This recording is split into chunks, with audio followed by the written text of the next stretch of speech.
Привет! Под прошлым самым полным гайдом на инвокера вы собрали больше 1000 лайков, в связи с чем я делаю вывод, что такой формат видео вам нравится больше. Давайте соберем под этим роликом также 1000 лайков, и я сразу же выпущу следующую часть. В этом видео вы узнаете всю теорию, а также все тонкости и фишки стояния на средней линии. Не забудь поставить лайк под роликом и подписаться на канал, если зашел сюда впервые. Также напиши в комментариях, что нового ты узнал после просмотра ролика. Это второе видео из данной рубрики, а именно самый полный гайд по миду. Все мы знаем, что карта в доте делится на три линии: верхняя, нижняя и мид.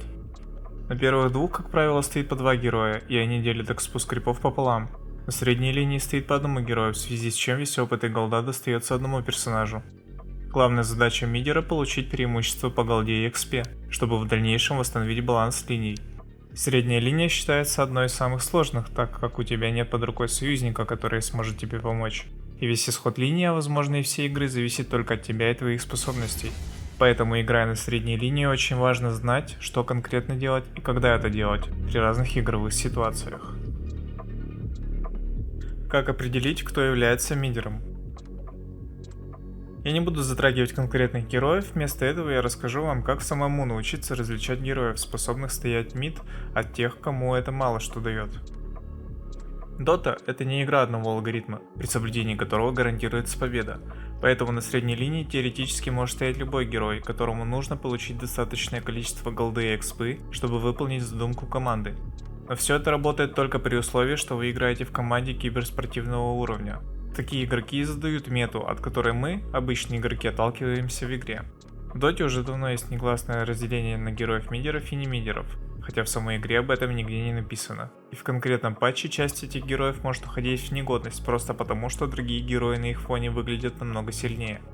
Вы часто слышите такое определение, как пик силы героя, но мало кто задумывался, что у одного героя этих пиков силы может быть несколько, которые относятся к разным стадиям игры. У каждого героя есть так называемый лайновый пик силы. Например, возьмем условно двух героев, SF и Фантомку. Почему SF часто идет в мид, а Фантомка на кор позицию? У Фантомки один пик силы при покупке нужных предметов, а у SF их несколько. При достижении третьего уровня Фантомка почти не становится сильнее и за свои две кнопки не сможет никого убить, когда как SF при получении третьего уровня может значительно пробить героя при условии, что попадет тремя кайлами, а при нескольких тычках еще и убить. На пятом уровне ситуация еще более контрастная. Фантомка также ничего не сможет сделать, когда как SF убивает любого героя за 3 кайла третьего уровня. Позднее SF покупает предметы и имеет уже свой следующий пик силы для конкретной стадии игры. Стоит понимать, что какие-то герои сильнее в начале игры и слабее в конце, а какие-то наоборот. В мид стоит выбирать тех героев, которые имеют лайновые пики силы и за несколько уровней могут получить возможность убивать героев. Либо стоит брать тех, которые получат эту возможность при сочетании предметов и способностей раньше других. К таким героям относятся Инвокер, Мипа, SF, Шторм Спирит, Void Spirit, Эмбер, Monkey King и другие. Все эти герои получают максимальное преимущество, когда стоят на линии в соло, что в дальнейшем дает им возможность быстро получить нужные предметы, навязывать свою игру по карте и восстанавливать баланс сил на других линиях, если на них все плохо. При игре на средней линии максимально важно иметь правильный стартовый закуп. От этого зависит то, как пройдет вся дальнейшая игра в целом. Я не буду затрагивать конкретных закупов на конкретных героев, вместо этого я дам вам теорию, как сделать правильный закуп самостоятельно. В миде очень важно то, как вы будете восхитить первых крипов, поэтому стоит сделать упор на статы основной характеристики героя.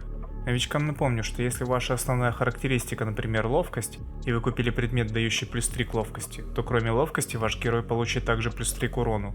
Самая распространенная ошибка — это купить нолик в рейсбенд или брейсер на первые деньги. Части предмета, в отличие от целого предмета, дают больше статов за ту голду, что они стоят. Приведу пример. Допустим, вы взяли интовика, купили в мид нулики пачку танга. За все вы отдали 600 голды и ваши деньги кончились. Вы получили 6 инты и плюс 3 к другим атрибутам, то есть 6 урона. Но вражеский мидер купил одну мантию на интеллект, 2 цирклетки, ветку и фейри фаер. За 565 голды он получает 8 интеллекта и плюс 5 к другим статам, а также 2 урона от фейри фаера.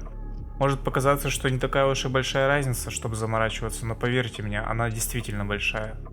Также ваш стартовый закуп дает вашему сопернику информацию о вашем отношении к игре, поэтому всегда закупайтесь правильно. Не забудьте попросить вашу команду запулить вам одно танго и дать вам вард в мид. В дальнейшем просто докупается рецепт, и слоты, занятые статами, освобождаются, а ветка ставится на землю и съедается танго, что увеличивает длительность регена в 2 раза. Да, такой закуп не на всех героев, бывают исключения, но в основном на всех мидерах старой школы он идентичен. На ловкачей и силовиков закуп отличается лишь носками на ловкость и перчатками на силу соответственно. Далее я дам вам конкретные практические навыки, освоив которые в полной мере вы на порядок улучшите свой лайнинг. Вы пикнули героя, сделали правильный закуп до старта игры и попросили запулить вард с танго. Как только экран загрузки начинает исчезать, кликаем в сторону мида, чтобы как можно раньше начать движение и быстрее поставить вард. Если вы поставите вард раньше вражеского мидера, то у него не будет информации, куда именно вы поставили вард.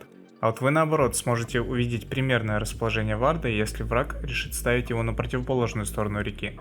Если же врага не видно, скорее всего вард установлен на другой стороне, или же не установлен вовсе. Далее следует отойти к своей Т3 вышке, и когда таймер достигнет нуля, начинаем стопать крипов. Стопинг крипов нужен для того, чтобы ваши и вражеские крипы встретились на центральной линии ближе к вашей вышке.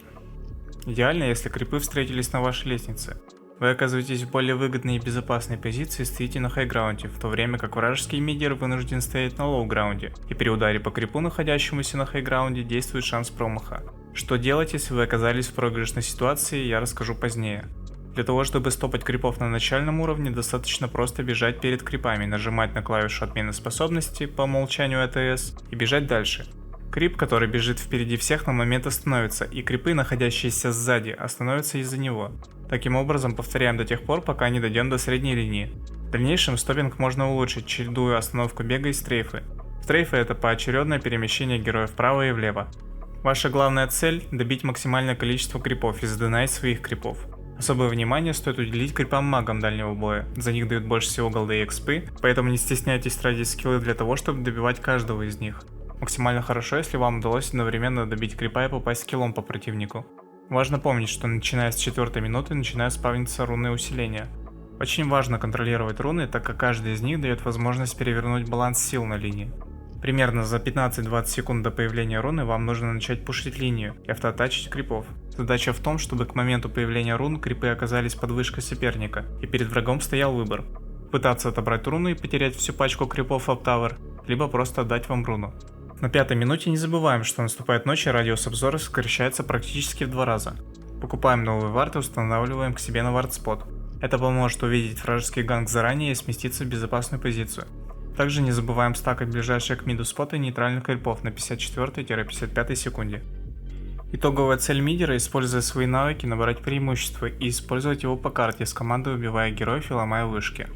Стоит понимать, что не всегда убить героя равно профит. На убийство условного саппорта 5-й позиции вы потратите всю ману, за что получите в лучшем случае 150-200 голды. Это равноценно пачке крипов, вот только вам придется потратить эти же деньги на восстановление ресурсов. Если перед вами стоит выбор убить, но умереть, или выжить и не убить никого, выбирайте второе. Игроки, набирающие большие строки убийств, не имеющие смертей, руководствуются именно этим правилом. Исключением из данного правила может быть только ситуация, когда фраг очень важен для команд. Например, вражеский герой со стриком в 10 убийств. Теперь я расскажу о том, что не использует практически никто на низких рейтингах, и эта часть ролика будет самой объемной и полезной. Если вы овладеете всеми навыками, что я перечислю, будьте уверены, вы начнете резко поднимать рейтинг. Одним из самых важных компонентов любого лайнинга является механика агро-крипов, полностью овладев которой вы сможете добивать практически всех крипов на линии, что в корне меняет лайнинг и дает огромное преимущество над тем, кто это не использует. Важно знать, что когда вы даете своему герою приказ атаковать вражеского героя, то все крипы, которые вас видят в радиусе 500, в течение 3 секунд изменят свою предыдущую цель атаки на вас. Это используется для того, чтобы вытянуть пачку крипов на безопасное расстояние от вражеского героя или с вражеского хайграунда.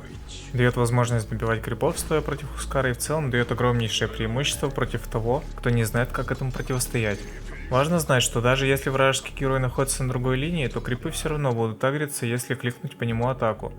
Помните ситуацию, когда крипы встречаются на лестнице и вражеский мидер оказывается в невыгодном положении?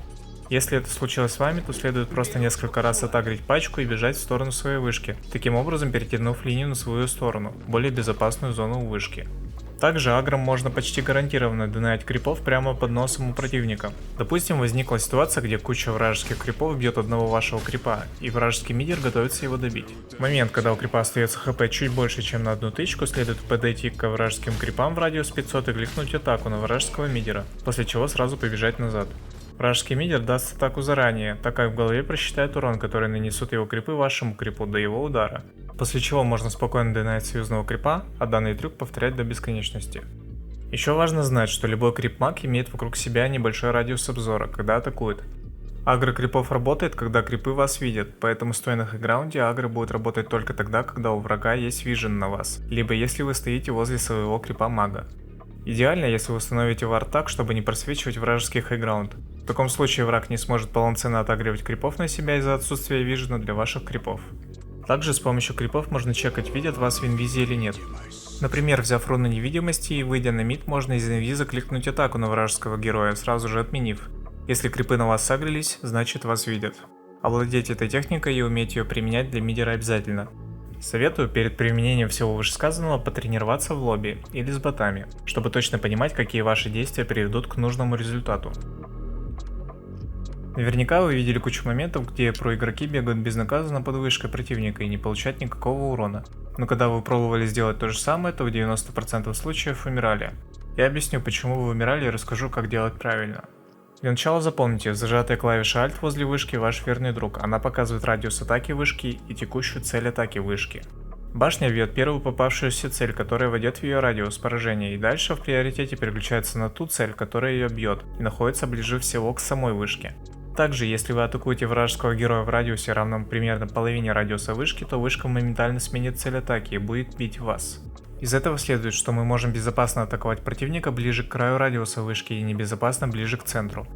Вышка никогда не ударит вас под вашей пачкой крипов, если вы не нажмете приказ атаки на вражеского героя или не нажмете приказ атаки на саму башню в момент, когда ее никто не бьет. В ситуации, когда вы и пачка крипов бьете вышку перед смертью вашего крипа, стоит остановить атаку до момента, пока ваша вышка не выберет целью другого крипа. Если вы хотите безнаказанно донать крипов соперника прямо под его вышкой, то ни в коем случае не стоит нажимать атаку на вражеского героя и вышку соперника. Если вышка выбрала целью атаки вас, то вы можете снять с себя агро вышки, просто нажав атаку на союзного крипа, который находится к вышке ближе, чем вы. Потренируйтесь в лобби, у вас должен появиться выработанный рефлекс реагрить вышку обратно на своих крипов с помощью атаки. Это поможет не умирать огромное количество раз. По механикам игры разобрались, теперь перейдем к механикам самих людей, к тому, как они действуют и почему, а именно фокус внимания. Любой человек может делать ограниченное количество действий за один промежуток времени, кто-то больше, кто-то меньше, все зависит от опыта и желания игрока. Под этим я подразумеваю частоту возникновения событий и способность реагировать, а также предугадывать эти события. Но всех игроков независимо от рейтинга объединяют некоторые неизменные рефлексы. Как раз используя психологию поведения игроков, поднимают самые большие цифры ММР. Все дальнейшие приемы я открывал для себя сам. Если вы думаете, что у вас этого нет и против вас это не сработает, то вы заблуждаетесь. При игре на равных рейтингах все игроки склонны к этому. О чем я говорю? Вот вам несколько примеров. Жадность. У вас на линии остался один дальний крип, к которому бегут вражеские крипы, и допустим, что вы доминируете линию и можете с прокаста убить врага. Враг понимает, что подойти на расстояние удара для него смерть, если вы стоите рядом. В этот момент стоит просто сделать несколько шагов назад, и почти в 99% случаев вражеский мидер развернется добивать дальнего крипа. Так как вы заранее это спланировали, то вы уже не будете совершать действия разворота в ответ на разворот противника.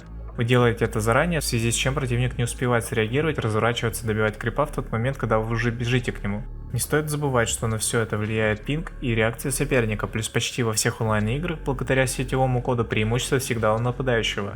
Можете сравнить это с префайром в CS. Инстинкты самосохранения. Допустим, в инвокере у вас есть лишь санстрайк, который убьет противника, но попасть им довольно тяжело, плюс враг стоит в крипах.